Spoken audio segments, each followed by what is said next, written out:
छोड़ते हुए कटिंग करना है और फिर इसे कपड़े को अंदर की ओर फोल्ड करते हुए हम एक सिलाई लगाएंगे। समझ लेते हैं किस तरह से हमें सिलाई लगाना है। तो दोस्तों ये देखिए, इस तरह से अंदर कपड़े को फोल्ड करते हुए इस पर आप सिलाई लगाइए।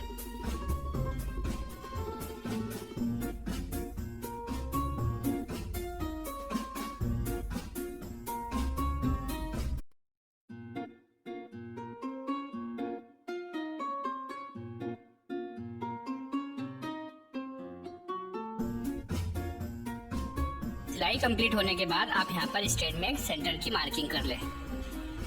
इसके बाद हम समझने वाले हैं कॉलर को किस तरह से बनाया जाता है।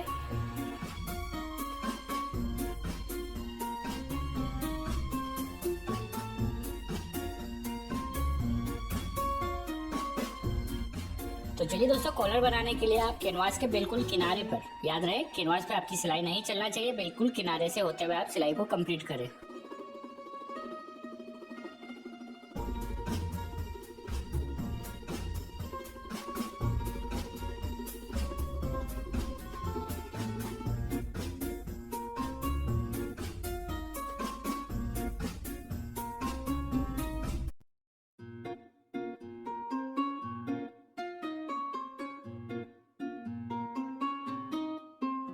सिलाई कंप्लीट होने के बाद आप साइड से कुछ एक्स्ट्रा कपड़ा रखते हुए बाकी कपड़े को काट कर अलग कर लें और फिर कॉलर को टर्न करते हुए इसके ऊपर भी एक सिलाई लगाइए।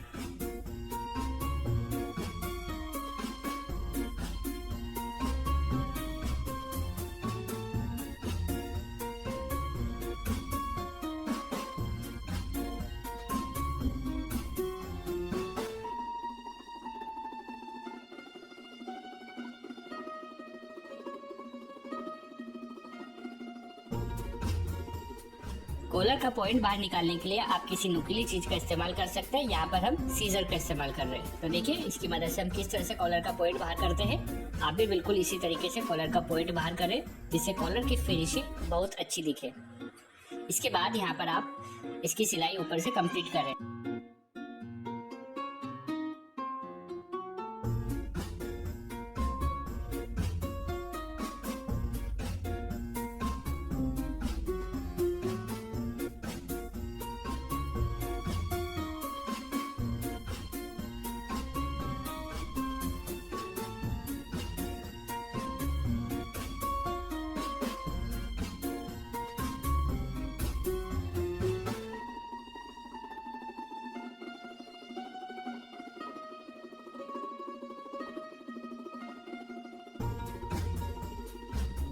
तो दोस्तों देखा आपने हमने किस तरह से कॉलर को बनाया है। अब कॉलर में स्ट्रेट अटैच किस तरह से किया जाता है ये हम समझ लेते हैं। तो सिलाई कंप्लीट करने के बाद आप कॉलर में भी सेंटर का कट लगा लें और फिर स्ट्रेट के सेंटर से कॉलर के सेंटर को मिलाते हुए आप कॉलर में स्ट्रेट को अटैच करिए।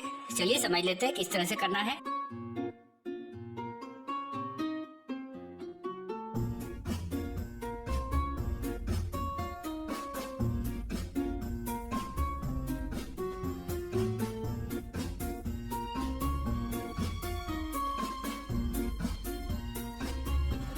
इस तरह से कॉलर और स्टैंड के सेंटर को मिलाते हुए आप कॉलर से स्टैंड को अटैच कर दीजिए।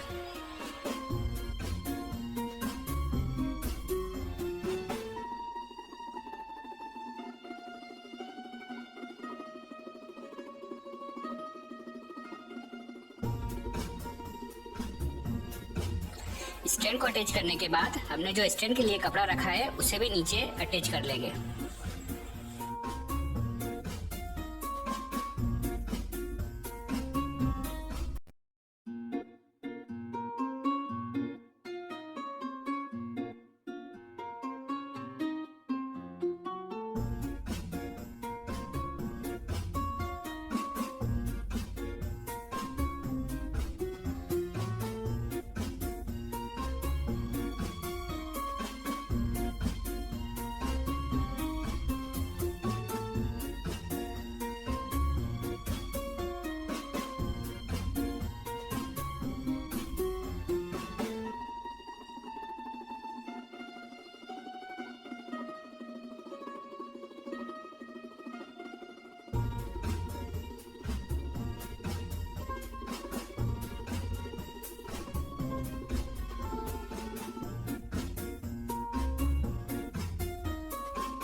इसके बाद हमें जितना कपड़ा सिलाई के लिए रखना है उतना कपड़ा रखते हुए आप एक्स्ट्रा कपड़े को काट कर अलग कर लें। तो दोस्तों आप स्टैंड के अकॉर्डिंग स्टैंड के शेप में ही एक्स्ट्रा कपड़ा रखें और बाकी एक्स्ट्रा कपड़े को काट कर आप अलग कर लें।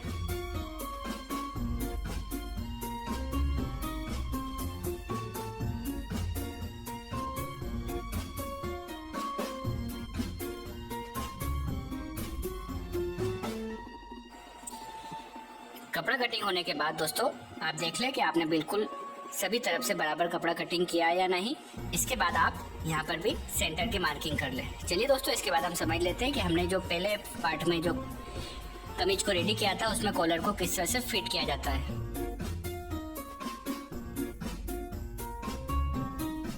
सबसे पहले हम मेजर करेंगे कि कॉलर के लिए जो हमने गले की कटिंग की है वो कॉलर के लिए बराबर है या फिर हमें काटकर उसे बराबर बनाने की जरूरत है। तो चलिए हम मेजर कर लेते हैं। जो हमने कॉलर में सेंटर की मार्किंग की है और शोल्डर में सेंटर की मार्किंग की थी उसे मिलाते हुए आप मेजर करें तो देखिए आप हल्का सा यहाँ पर कम हो रहा है, तो आप इसे इस तरह से काट कर अलग कर लीजिए जिस तरह से हम बता रहे हैं। तो दोस्तों इस तरह से जो आपके कॉलर और गले की जो लेंथ है वो बिल्कुल बराबर हो जाएगी। देन इसके बाद हम समझेंगे इसकी स्टिचिंग किस तरह से हम करेंगे।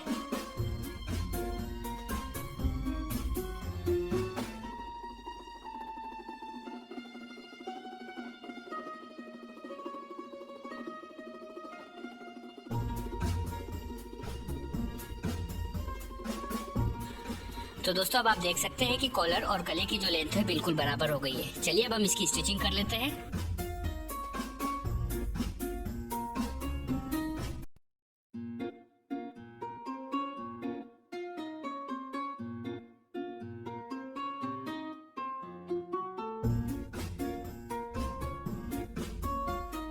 चलिए दोस्तों इसके बाद आप इतना कपड़ा छोड़ते हुए स्टैंड को अटैच कर लीजिए। आप एक बात का ध्यान रखिए कि शोल्डर का सेंटर और कॉलर का सेंटर हमारा मिल जाना चाहिए। इसी तरीके से आप सिलाई लगाइए। तो देखिए दोस्तों ये सेंटर हमारा मिल गया है। चलिए अब हम सिलाई को कंप्लीट कर लेते हैं।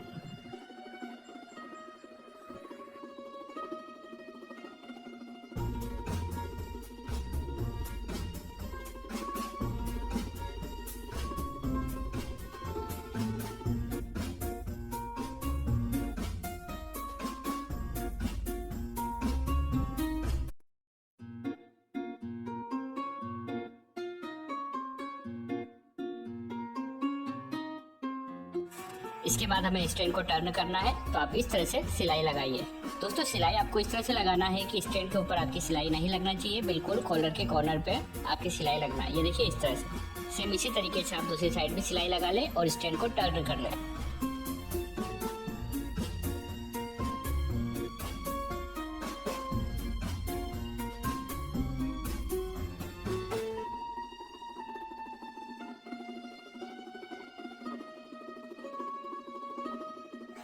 इसके बाद आप स्टैंड को टर्न कर लें बिल्कुल इस तरह से। दोस्तों ऐसा करने से जो आपके स्टैंड का पॉइंट है वो भी बहुत अच्छी तरीके से निकलता है।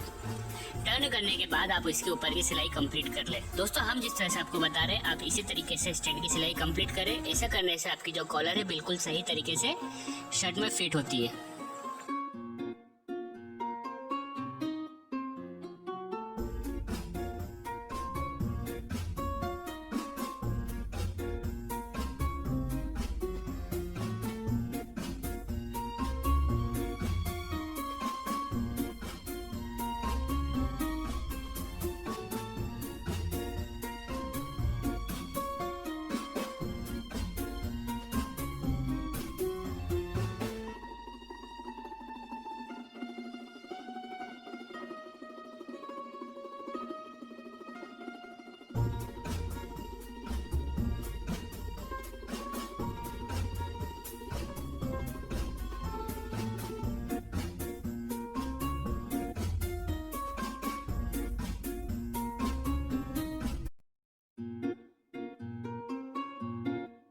तो दोस्तों देखा हमने किस तरह से कमीज में कॉलर को फिट किया है। चलिए इसके बाद हम समझ लेते हैं कि कफ की स्टिचिंग किस तरह से की जाती है। आप हमारे वीडियो पर अंत तक बने रहें ताकि आपको स्टिचिंग समझने में किसी भी प्रकार की कोई प्रॉब्लम ना आए।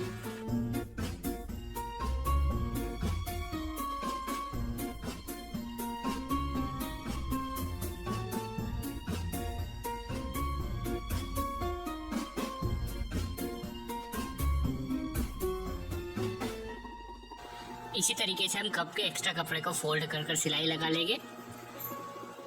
सिलाई लगाने के बाद दोस्तों हम कफ के इक्वल लेंथ के 2 पल्ले काट लेंगे। एक पल्ला तो हमारा ऑलरेडी कफ के साथ लगा हुआ है, दूसरे कफ को टर्न करने के लिए हम उसके लिए भी कपड़े काट कर अलग कर लेंगे और इसको आस्तीन में अटैच कर लेंगे। चलिए समझ लेते हैं किस तरह से हमें अटैच करना है।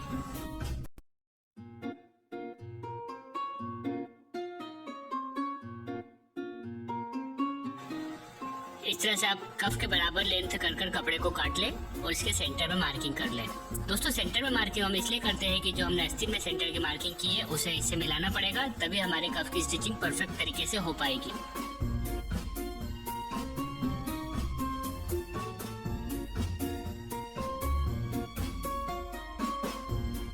चलिए दोस्तों हम समझ लेते हैं कि आस्तीन में कफ के पल्ले को किस तरह से अटैच किया जाता है। तो दोस्तों आपको कुछ कपड़ा, हल्का सा कपड़ा छोड़ते हुए, जितना हमने कफ के कैनवास के साइड भी छोड़ा है उतना ही कपड़ा छोड़ते हुए आप यहाँ पर सिलाई को स्टार्ट करें। अब दोस्तों जो हमारा जो सेंटर की मार्किंग है उससे मिला ले और एक्स्ट्रा कपड़े को आप सल देते हुए एडजस्ट कर ले।